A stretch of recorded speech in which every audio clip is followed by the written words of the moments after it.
Okay, here's another one that I really like too, and I make this quite often for big family Italian dinners on Sunday when the whole family shows up. It's something that you can use as a garnish, maybe on fresh fish like salmon, or you can just serve it like an antipasto like this is. And in here, I call this my marinated Italian salad.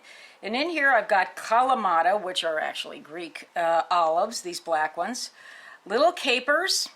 I don't know if you can see the little caper guys. Let me see if I can scrounge out a few here. These are the little capers that you see. They're very small, and they actually are not, they're not nasturtiums, which some people think they are. They actually come from a caperberry plant. It's from the Mediterranean, and these are the blossoms before they go to flower, and you can pick them off, and you can, if you're down there, you can make your own. These are actually brined. I did not make these. These are garlics. These are roasted garlics, and talking about garlic, we're going to bring that up in a few minutes on another class. But I roast my garlics. I roast them and they put them in a large jar with olive oil and take them out as I need them. And it's easy to do. You just put them in foil and with some olive oil. And these are roasted red peppers. Now, if you can roast them if you're so inclined, but if you're in a hurry like I am most of the time, what I do is I end up buying them in a jar. Yellow and roasted red peppers from Trader Joe's. And these, all you do is you take off the water. You just open the jar and pour off the water. And most of them are cut in pieces. They still have seeds in them as well. And cut them in julienne strips, which julienne is very small, thin ribbons. And I put those in here also. And this is red wine vinegar. Oh, and here's the big treat that I don't usually tell people, but I'll tell you what I'm doing. I don't know if you can see what that is. These are anchovies. Now, don't shriek in horror. Anchovies, when I was a child, were hairy little fish. I would never eat them on a pizza. They just stunk like hell, and they smell, right?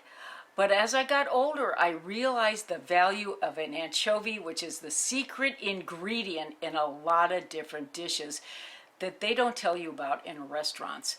The beauty of these guys is you can put this in a hot skillet and they completely melt into a liquid, and then you incorporate them in other dishes as well. Now, if you use this, follow me. Lee and Perrin's, right? Do you have this in your house? You probably do. It's a steak sauce. Lee and Perrin's major ingredient is anchovies. And they've been making, Lee & Perrins has been making this brand of Worcestershire sauce from Worcestershire, England, since the 1840s. They were made in apothecaries, which are our modern day pharmacies.